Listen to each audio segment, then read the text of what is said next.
And now it's time for Rockin Company's Rockin CU with Adam Munsterteiger, publisher of BuffStampede.com on the Yahoo Rivals National Network. You can follow Adam on Twitter at AdamCM777, and it's brought to you by the folks who are family-owned and operated in Colorado, 5 decades, 2 generations, historic and modern masons, general contractors, build it with rock, build it with Rockin Company, RockinCo.com. And Adam, any danger this week that people are going to mistake the University of Colorado football program for quarterback U? Wow, I think you got to hold the phone there. I mean, no chance. I got it. Yeah, Colorado has the longest bowl drought now in the country. Now that Indiana went into a bowl game this past season, they can win 5 next year. Yeah, but I mean, a lot of fans might say the biggest issue during that tough stretch has been coaching. I would say quarterback play has been their biggest issue. Don't you agree, Michael? I agree, and that's what's interesting about Davis Webb. Texas Tech was a terrific freshman star there, beaten out by a talented young quarterback, looking to play his 5th year, be immediately eligible as a grad student under that rule, which I enjoy in college. A lot of people are now starting to disparage that rule. Come in here, and yet Colorado has a 4-year starter in Sefo Lufau. How do you look at this? Well, a couple things there. On one hand, you have Sefo Lufau that has not developed the way that anybody really wanted, even Sefo himself. He did some nice things in the ground game, developed some nice aspects of his game, but just by and large not as consistent as they wanted to be. And then he's got that Liz Frank foot injury that you don't know if he's going to be 100% for the start of camp. And this is such a pivotal year for Mike McIntyre and his staff. If you can get a guy like Davis Webb, who was a starter for Texas Tech for a couple of years, was the offensive MVP of the Holiday Bowl in 2013, you take a chance there without question. It's a very low-risk situation there to bring in a guy like Davis Webb. And the only reason he lost his job at Texas Tech is if you've ever watched Patrick Mahomes play, he's a special talent. He's a really good quarterback, and so it makes sense that Davis Webb wants to go somewhere and play his final year of eligibility. Now, he told Fox Sports yesterday that he plans to take an official visit to Auburn in February. So even if he loves Colorado this weekend, I wouldn't expect to hear a decision out of him until the first week of March. He can't sign anywhere until he finishes up classes at Texas Tech in May, which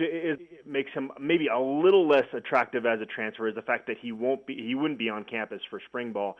He would only have the summer to get acclimated to Colorado or Auburn, wherever he transfers. But definitely, if you're a Colorado fan, you want more competition in that quarterback race going into 2016 season. And they did get Sharon Jones to transfer from Tennessee to Colorado. I think we talked about that on your show last week, a former 4-star dual threat quarterback, but he can't play in 2016, so he won't be eligible to play till 2017. Davis Webb would make you feel quite a bit better about the quarterback position going into next season. Sticking with Davis Webb for just a second. Here's a guy coming in from Texas Tech, doesn't have spring football, but he's there largely if he comes. Well, first of all, one thing is if he goes to Auburn, there is not an entrenched quarterback. They've been shuffling around trying to find somebody. Sean White won the job sort of by default there this year when the big name quarterback Johnson didn't really work out and turn the ball over. White wasn't terrific, and he got hurt on top of that, and so they're shuffling guys back and forth. Colorado has an entrenched quarterback, but when this guy Webb comes in, the co-offensive coordinator now at University of Colorado is Darren Chiaverini, who was the coordinator at Texas Tech and is expected or maybe required to get the job to bring in a wide-open passing attack to complement what Brian Lindgren does up there. How much of a foot up does that give when your co-offensive coordinator is from Texas Tech like Chiaverini? How much of an advantage does that give Webb over Lufau? Well, it helps from the sense that even though Davis Webb wouldn't be on campus until the summer, like you mentioned, Chiaverini knows Davis Webb's game. He knows his strengths and weaknesses. So when they're trying to kind of tailor what they're going to try to do in terms of implementing Davis Webb, they're going to play to those strengths. Now, Auburn, one of the things Davis Webb did say is he wants to win a lot of games, and Colorado has not had that history. Now, he could be part of making that change.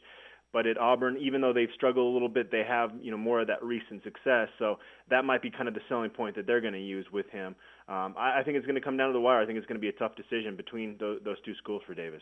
And I want to make sure that we have time for basketball later, but this is a huge recruiting weekend up at Colorado. And one of the things those recruits will see, I assume, will be a what I expect to be a terrific game against Oregon on Sunday. Oregon, a tremendous defensive team, in my opinion. But you got guys coming in, including a guy who's committed to Texas Tech and other guys who are being recruited by Alabama.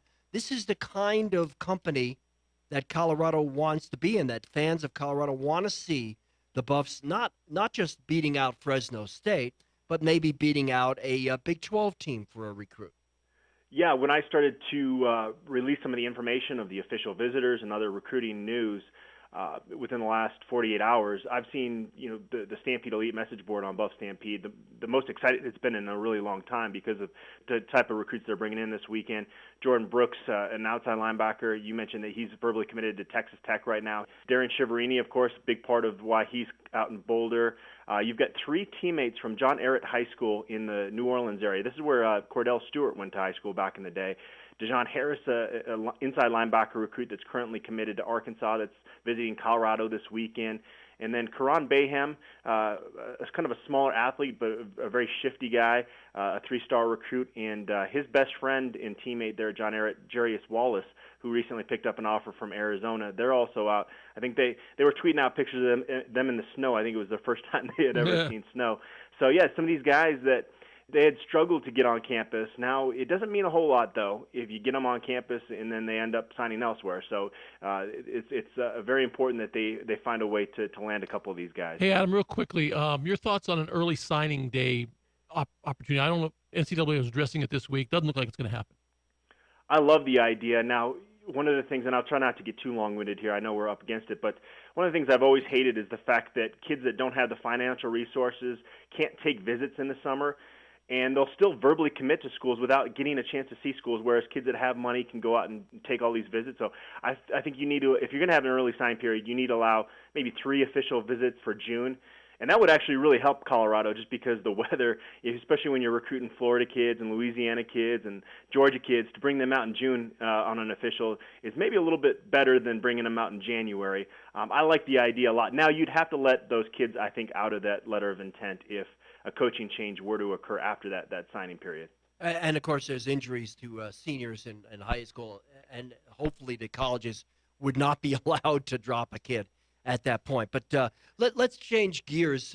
University of Oregon, Dana Altman, I think he's underachieved for a glamorous school compared to what their football program does. This team doesn't impress me offensively, the talent, but they are a classic Dana Altman team. They're playing great defense. They're doing all the little things that less talented teams where Altman has had to win with less talent, other places do. And they beat Utah at Utah, a team that Colorado lost to at home. This is a very tough game on Sunday. Without question, yeah. You can criticize Altman for some of the ways he's put together some of these teams with a bunch of transfers and all of that, but the fact that he's always gotten these teams to mesh well is really impressive. You mentioned their scoring defense, number 1 in the conference. They're number 2 in the conference in turnover margin. They've got the number 7 RPI nationally right now. So this is a very good basketball team. And Tyler Dorsey, who Colorado went after really aggressively on the recruiting trail, he's doing well as a freshman there at Oregon, averaging 14 points a game, 45% from three-point range. Dylan Brooks, talented wing. He leads them in scoring.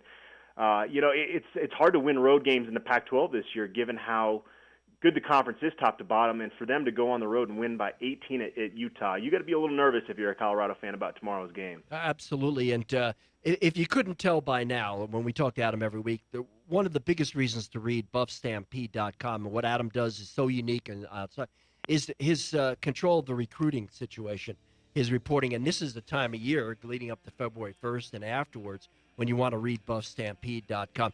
Adam, quickly, you got half a minute to go. A couple of sentences on any progress you think Colorado made in the big win over Oregon State. Well, I think the fact that they are seeming to buy in, at least in a small sample size, of that defense and rebounding that Tad Boyle is always preaching. That was what really kept them in the game in the first half against Oregon State when they were struggling to score points. Thank you, Adam. Appreciate it. Thanks, All guys. right. Rockin Company's Rockin CU, brought to you by family-owned, operated Colorado masonry firm, 5 decades, 2 generations, historic modern masons, and general contractors. Build with rock, build at rockandco.com.